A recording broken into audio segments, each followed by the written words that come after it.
Olá para você que está acompanhando o Dimar Entrevista, bom ter você aí do outro lado. Hoje nós preparamos um programa super especial, finalizando esta primeira temporada. Isso mesmo, você vai ver os melhores momentos, as entrevistas.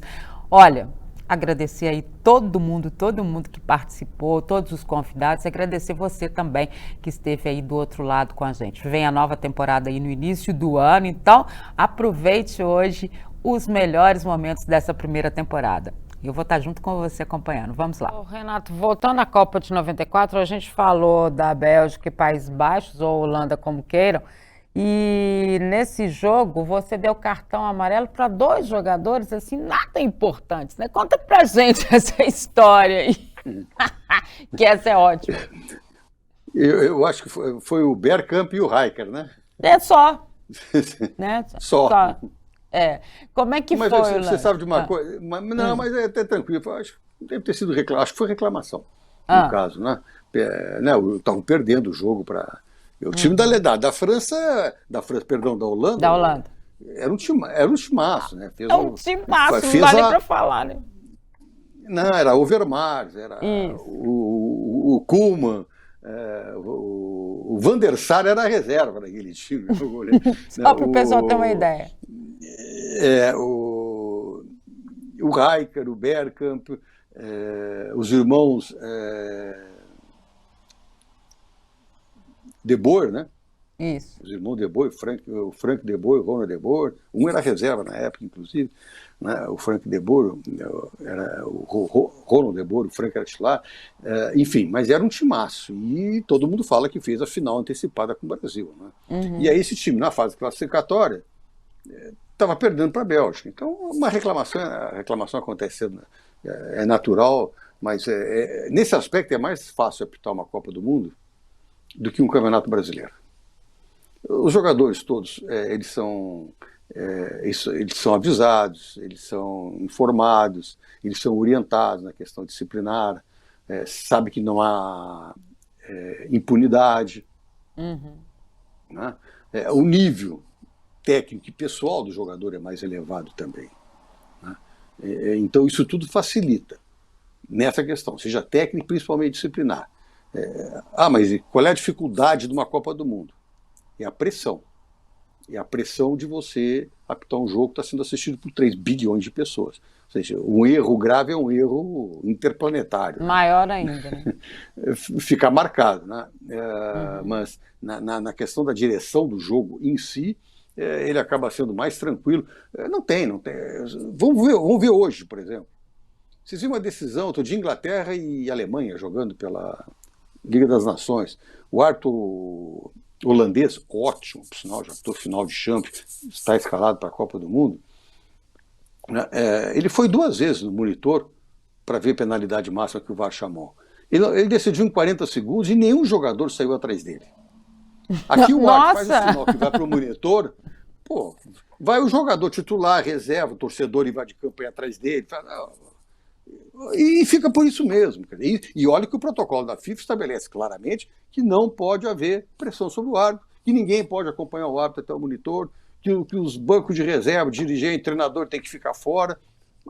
Mas ninguém toma providência também, né? Quer dizer, o árbitro não expulsa, se expulsa e não expulsa porque pode ser, depois o clube vai vetar, a comissão de arbitragem tira do jogo, vão dizer que ele não teve sensibilidade. E o que acontece? Que o árbitro brasileiro, quando vai para a Europa, ele se enquadra. Você vê jogador brasileiro fazer bolinho, cercar juiz lá, quando ele vai no monitor? Está cheio de jogador brasileiro jogando em grandes clubes europeus. Não, nenhum vai. Aí ele volta para o Brasil, aí ele faz aqui o que ele não faz lá. É interessante essa comparação. Né? Porque aqui ele sabe que não acontece nada, e lá acontece.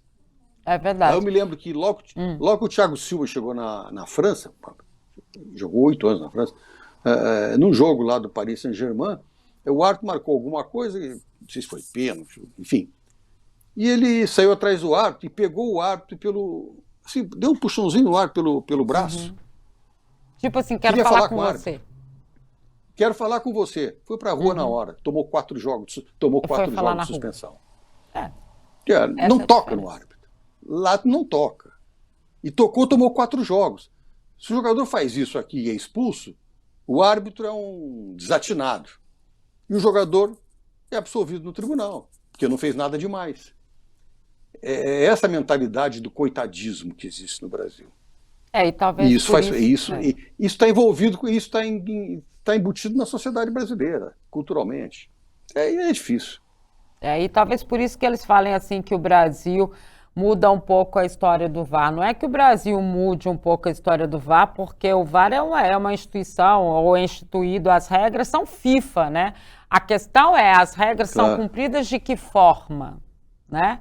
Eu acho que essa é o VAR a discussão é o seguinte, é das pessoas acharem que o VAR chegou para apitar futebol, e não é. O VAR é como se fosse um bandeirinha, o auxiliar, hoje não é bandeirinha que se chama, né? É auxiliar. O árbitro auxiliar, porque ele também tem outras decisões que não seja apenas a de bandeirar, tem de auxiliar o árbitro realmente, marcações de falta, parte disciplinar e outras coisas. Mas ele é como se fosse um árbitro auxiliar com recurso eletrônico. Não é para apitar, não é para entrar em lance de interpretação.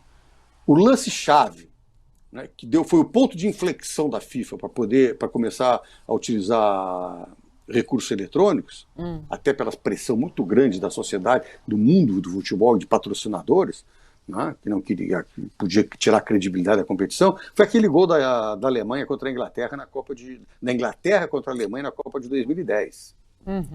Que lembra que o Lampard chuta, a bola entra 40 centímetros, e o Jorge Larrion era o árbitro uruguai, não viu, estava na intermediária, e o Bandeira dele também não viu, porque uma bola vai a 200 km por hora. Até o Bandeira chegar na linha de fundo, já foi o lance, né? É o olho, né? Ou seja, aquilo ali só com recurso eletrônico. Ali foi a mudança. Mas é para esse tipo de lance que foi criado.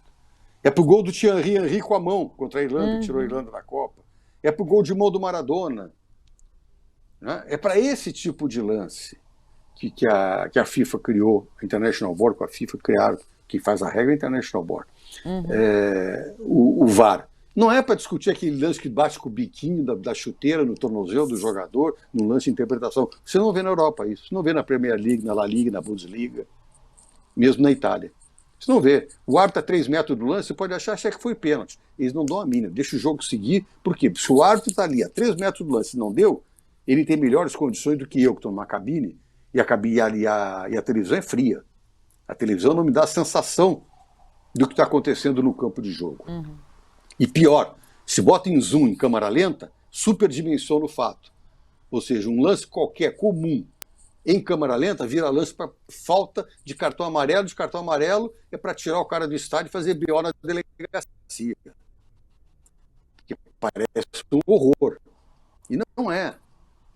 Você tem que decidir em velocidade. O jogo na velocidade da câmera lenta, não é no zoom. O zoom e a câmera lenta é para saber se você produziu o contato.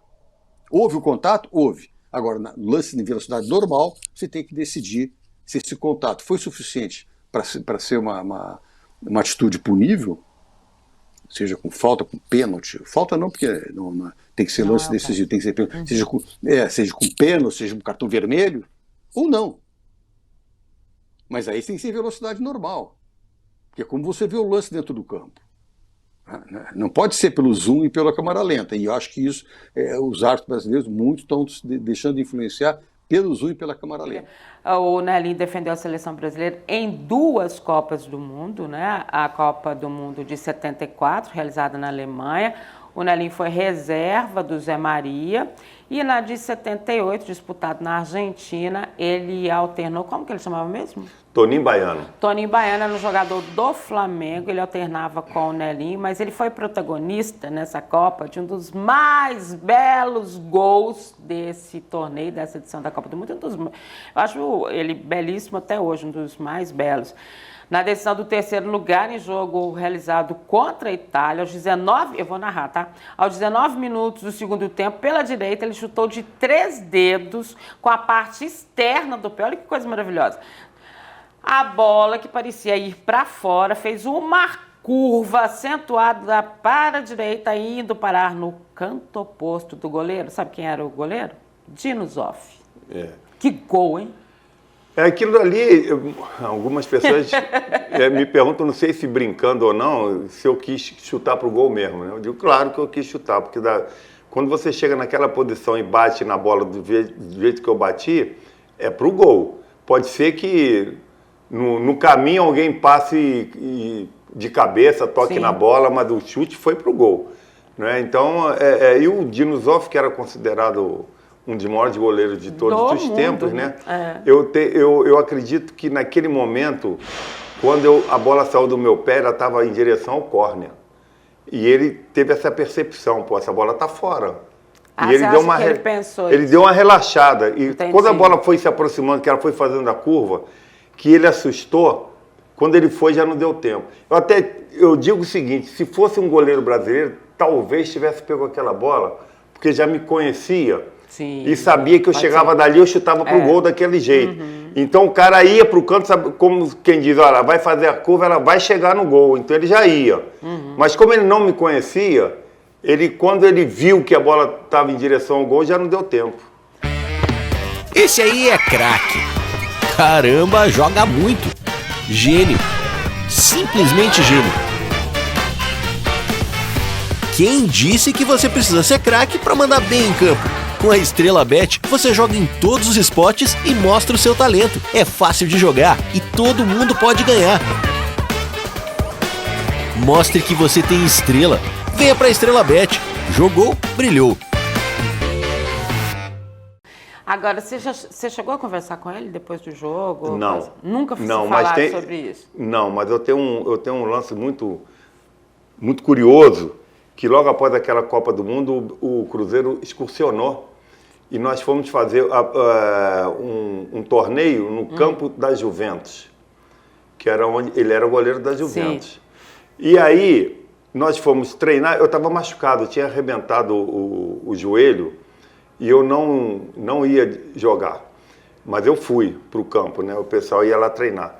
Quando nós chegamos, nós fomos treinar no campo do Torino, que é o maior rival da Juventus, é o Torino. Então era sempre como é hoje, né? Você vai no adversário, treina lá e tal. Aí nós fomos treinar lá, aí quando nós chegamos de ônibus, tinha um monte de torcedor do Torino gritando meu nome. Que isso? E aí, rapaz, eu falei, que é isso, gente? Aí o empresário falou assim, Nelinho, fica por último, deixa eles saírem. Eu digo, mas por quê? Ele disse, não, eles querem te homenagear, porque você fez gol no Zoff, que é o maior adversário do Torino. Entendi. Você virou ídolo para eles. E quando eu saí, quando eu botei o pé no último degrau do ônibus, eles me pegaram e saíram me carregando lá para dentro do campo. Mas demais, cara. Quer dizer, coisas de futebol, né? A rivalidade é tão grande que quem fizesse gol no Dino Zoff, da forma como eu fiz, né, na Copa do Mundo, virava ídolo deles. E isso foi uma coisa que me marcou muito. E depois as brincadeiras, né? Os jogadores do Cruzeiro me gozando, falando um monte de besteira, que não dá para contar aqui. Mas foi isso, foi uma passagem linda. E o bacana, gente, só vale lembrar o seguinte, nós não tínhamos ainda esse mundo globalizado, né, que a internet chegava da forma como chega, que hoje você tem, ou seja, esse feito, né, o fato dele ir lá e a torcida homenageá-lo e tal, isso é uma coisa, assim, muito difícil de acontecer. Não, porque se fosse... hoje você até tem, eles recebem lá muito rápido, né, imediato, na mesma hora que está acontecendo. Naquela época não era assim, não. Não, e se fosse hoje, com certeza o pessoal teria filmado, né, com o celular, caía na rede, todo mundo ia ver, pô, ninguém viu, só viu quem estava lá. Olha só, em 74, a edição de 74 da Copa, né, realizada na Alemanha Ocidental, ainda Alemanha Ocidental, foi a 10ª participação da seleção brasileira de futebol em Copas do Mundo, Brasil que esteve em todas as edições. A seleção de 74, dirigida pela 2ª vez consecutiva por Zagallo, aí não tinha mais Pelé, Gerson, Carlos Alberto Torres, Tostão e Clodoaldo, em relação àquele magnânimo super time de 70. Contava com jogadores, alguns remanescentes, né, da seleção tricampeã, Rivelino, Jairzinho, Paulo César Caju, Piazza e Leão, mas aí já se integrava aí a história, né, do futebol brasileiro, nomes importantes como Luiz Pereira, Leivinha, Nelinho, Ademir da Guia e Dirceu. O que foi essa seleção? Saudoso Dirceu, né? Olha, essa seleção no papel era muito boa. Não era tão boa como a de 70, claro que não. Basta você falar que não tinha um Pelé, já não é a mesma coisa. Mas o que eu senti no ambiente é de que não estava um grupo muito unido, sabe? Era muito cobrado, né? Eu imagino. Era assim, tinha um pessoal, tinha uns caras para Rivelino era gente finíssima, ele se dava com todo mundo. Mas você via assim, jogadores mais assim, de São Paulo, jogadores do Rio, assim, mais um pouco separados. Aí, por exemplo, eu, Piada, mineiro, né? Então a gente transitava em todos os grupos. Mas não estava um ambiente salutar, sabe? Não, eu sentia que faltava alguma coisa, porque você para ganhar uma Copa do Mundo não basta ter um grande time, né? Tecnicamente falando. Tem que ter conjunto, tem que ter disposição, tem que ter os caras que ficam de fora, tem que estar apoiando quem está jogando, não tem que porque eu que tenho que jogar, não tem que ter isso. E, infelizmente eu não senti isso naquele grupo, né? E para dificultar mais ainda, nós tínhamos pela frente, já antes de iniciar a Copa do Mundo, a gente já sabia que para ganhar da Alemanha, que era um timaço, e da Holanda, o time tinha que estar voando. E olha, para você ter ideia, nós não estávamos voando, o time não estava super bem, e no entanto, contra a Holanda, no primeiro tempo, nós tivemos 2 oportunidades de fazermos gols neles, uma com o Paulo César, outra acho que com o Jairzinho, que a bola passou 10 centímetros da trave, que de repente, se a gente fizesse um gol, poderíamos ter ganho, mas acabamos perdendo para a Holanda e ficamos fora da final. Aí fomos disputar o 3º lugar com a Polônia e perdemos de 1-0. Seleção brilhante, né? Você já conseguiu entender por que aquela seleção não ganhou? Aquela seleção foi uma seleção que até hoje ela é decantada aí no mundo, né? Foi uma seleção que marcou uma época, um tipo diferente de jogo. Era um time que jogava bonito, que jogava só para frente. E essa seleção, isso eu acompanho muito futebol, e eu me lembro com muita saudade do futebol que essa seleção jogava, né? E era uma seleção brilhante, com jogadores excepcionais. Zico, Falcão, Cerezo, Luizinho, era um Júnior, Leandro, o time era uma coisa assim, sensacional. Infelizmente, futebol é isso, né? Sim. Tinha uma frase quando a gente voltou, espalhada assim em volta da concentração brasileira e tal, e tinha muito escrito grande assim, Brasil, ni siempre gana el mejor. Verdade. Então, isso ficou na saudade. E ficou na alegria que a gente teve de participar, e foi uma seleção, assim, muito acima da curva. Muito, muito. Acho que dos últimos anos é a maior, né? Assim, não dá nem pra gente dizer. Lógico que o Brasil foi campeão depois disso e tudo mais, mas talvez pelo tipo de futebol, né? Ofensivo, tático, né? Com aquele brilhantismo que o Tele tinha de entender que o jogador, que ele se encaixava tecnicamente naquilo que o jogador poderia dar para ele, e não os jogadores tinham que encaixar no esquema dele, né? A liberdade que ele dava pro jogador ser aquilo que ele é, né? De técnica e ser ofensivo. Depois daquela seleção, muita gente passou a pensar, né? Será que a gente tem que ser tão ofensivo assim? Né? Mas a dele foi brilhante. Os conceitos mudaram muito, sim, né? Sim. Hoje é diferente um pouco, a marcação é muito mais forte, eles não deixam jogar. Então, por isso que talvez naquela época a seleção, com tanto artista da bola, podia jogar bonito, né? É verdade. E hoje a gente vê a marcação é fundamental, né? Não tem outra forma de fazer. Agora, doutor Nélio, como é que era a sua relação com o Tele? Porque o senhor era um médico de Minas Gerais, ele é um mineiro também, ele leva o senhor para a seleção brasileira. Como é que o senhor chegou lá? Olha, eu conheci o Tele alguns anos antes, quando ele foi técnico do Atlético. Sim. O doutor Nélio foi médico do Atlético. Quantos anos, doutor? Diretor mestre, milhares de anos, né? Quantos anos? Quase. Muitos. A gente ficava sentado depois do treino, ele contava tudo pra gente. Era uma relação diferente, né? Mas era muito bom encontrar o doutor Neilo lá. Não era nem a Cidade do Galo, né? Depois foi a Cidade do Galo, mas antes, muito antes, a gente rodou por aí, quando o Atlético não tinha lugar para treinar, né, doutor? Enfim, né? São muitas histórias. Naquela época era na Vila Olímpica. Vila Olímpica. Depois aí não tinha nem na Vila Olímpica, né? O senhor lembra, né? Que Lembro. eles fizeram aquele parque aquático que a gente saiu treinando por aí afora sem campo prestado. Enfim. O problema era que você treinava e os sócios da Vila Olímpica, eles são sócios, eles podiam entrar. Verdade. Tivemos alguns problemas, às vezes, com torcedores, você lembra disso? Tafarel, né? Foi um deles, né? Enfim, todos esses. Mas, olha, vou te dizer, era muito bom. Né? Era muito bom. Grandes tempos. Então, depois que ele saiu do Atlético, eu não sei se depois ele foi para o Grêmio ou se foi para o Palmeiras. Eu sei que quando ele foi chamado para ser o técnico da seleção brasileira, eu já tinha alguns anos que não tinha contato com ele. E quando ele foi escolhido, ele me ligou, falando que queria conversar comigo, e ele veio no meu consultório e fez um convite para mim, para eu participar como médico da seleção brasileira.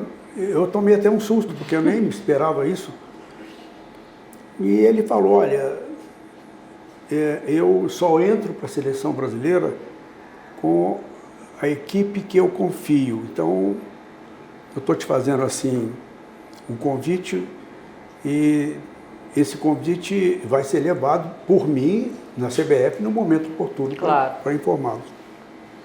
E óbvio que é assim, né, gente? Até hoje, né? O treinador leva quem ele tem de confiança, né? E assim foi passando. Hoje, como o Rodrigo já foi do Luiz Felipe Scolari, né? Hoje é do Tite. Enfim, leva quem ele tem de confiança. E o doutor Neilo, na época, era o médico de confiança do Tele Santana. E era fácil trabalhar com o Tele, porque o Tele era assim, eu já contei isso, né? O Tele, ele tinha aquele jeito, né? De tratar a imprensa muito duro ali e tal, mas acabava a entrevista e falava assim, e aí, tá tudo bem? A família tá boa? Me conta as coisas daqui de Minas. Eu falava, gente, é a mesma pessoa, né? Ele era muito isso, né? O Tele era uma figura assim diferente, né? Porque, além de entender de futebol, ele era um entusiasta do futebol, ele estudava futebol.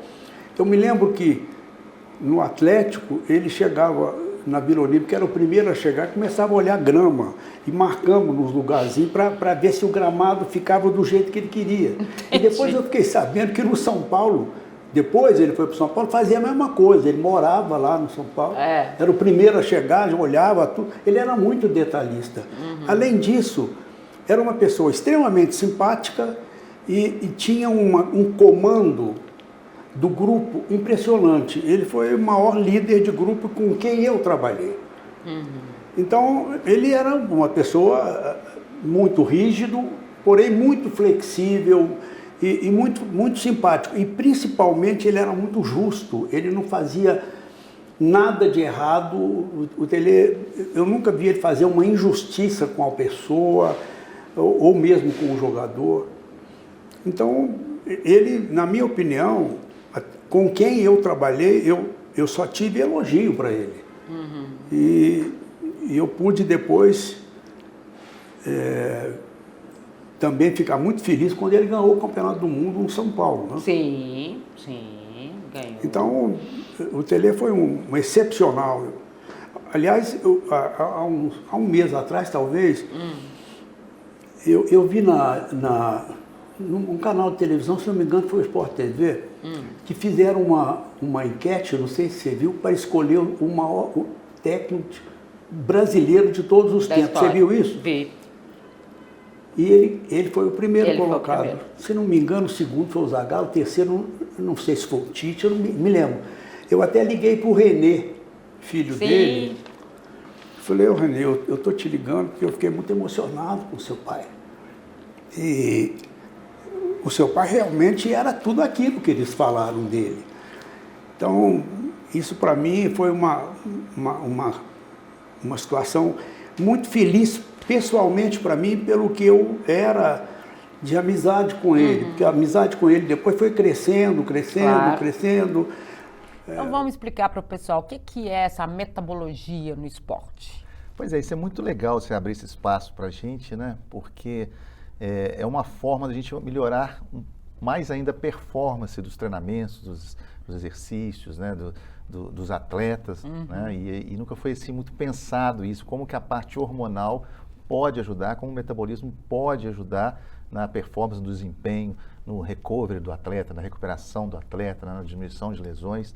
E isso, para a gente que é endocrinologista, é muito viável, é muito correto, mas é tudo muito polêmico, né? Porque quando se fala de hormônios, quando se fala de metabolismo, a conotação é sempre negativa, né? O hormônio, às vezes é uma palavra que traz assim um efeito de droga, de algo errado, que dá câncer, que engorda, de algo ilícito, e não é bem isso, né? E é muito importante essa parte hormonal, ela está muito ligada com toda a parte muscular, com todo o desenvolvimento de força, disposição, energia, vitalidade, que o atleta de ponta, né?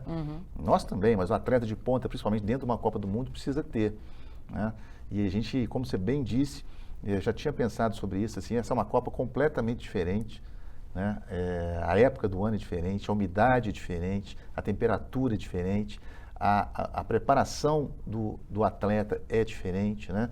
Então a gente acredita que nessa Copa do Mundo possa ter muitas surpresas, às vezes negativas, caso os atletas não estejam bem preparados, que as comissões técnicas não estejam adequadas a entender um pouquinho a questão dessa parte metabólica dos atletas, né, que vai ser completamente diferente. Copa do Mundo é o momento que eles vão estar dando tudo o que tem. Não é o momento onde eles vão se poupar, não é o momento onde eles vão assim, esperar um próximo passo, né? Eles vão tentar entregar tudo ali. E para isso eles têm que estar muito bem.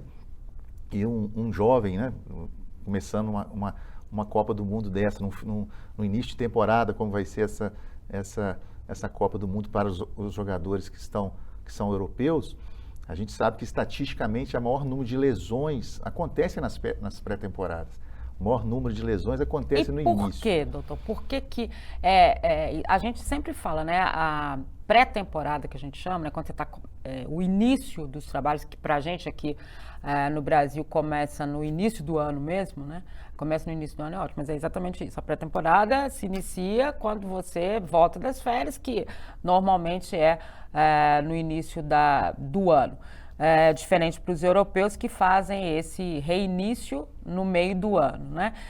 E a gente sempre diz assim, essa pré-temporada, essa preparação é muito importante para evitar lesões durante o ano todo. Não quer dizer que elas não venham, né? Mas obviamente, você diminui o tempo, né, até de recuperação dos jogadores, dependendo de como você faz essa pré-temporada, né? E aí você vai para uma competição dessa que tem esse nível de exigência. E por que isso está diretamente ligado à seleção brasileira? Exatamente porque a gente tem muitos atletas atuando no futebol europeu, né? Ou atuando em países que têm um calendário começando neste período de Copa do Mundo, né? Ou seja, eles estão mais dispostos a lesões, como você falou. Por quê?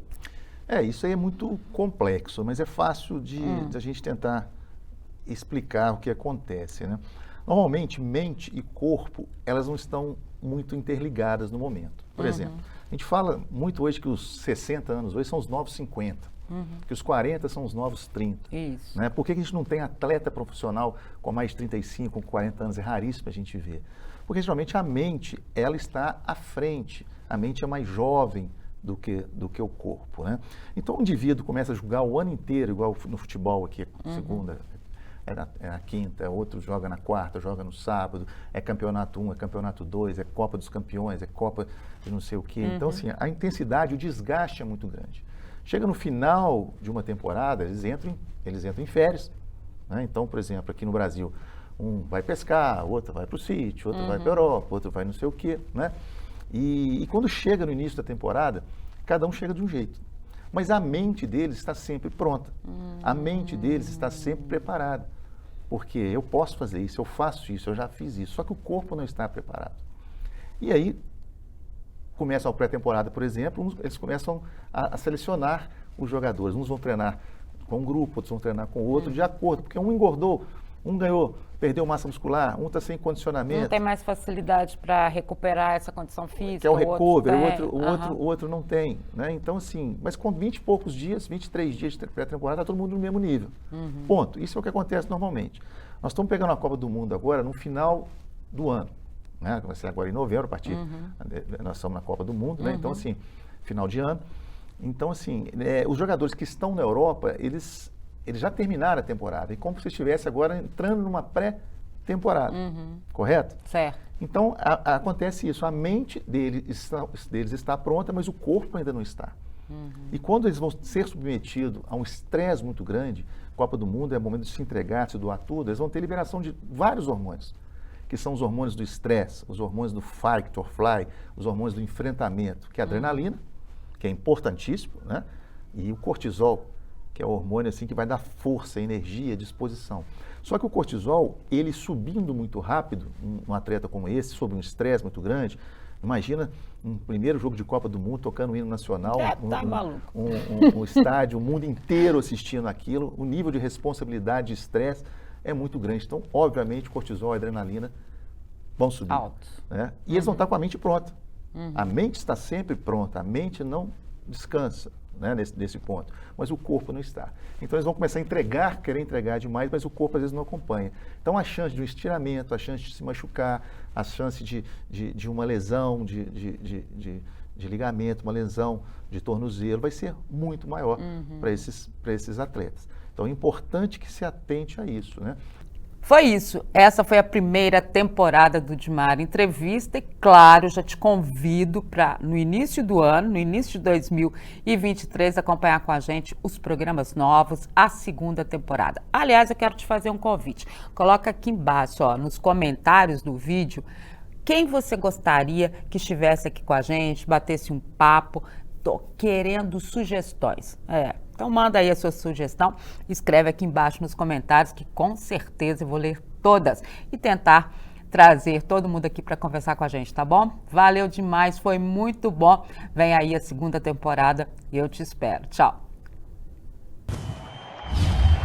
Cobertura da Copa O Tempo Esportes. Oferecimento estrelabet.com. Apostou, ganhou. Apoio Iveco Deva e Atacadão das Tintas. É tinta, o Atacadão resolve.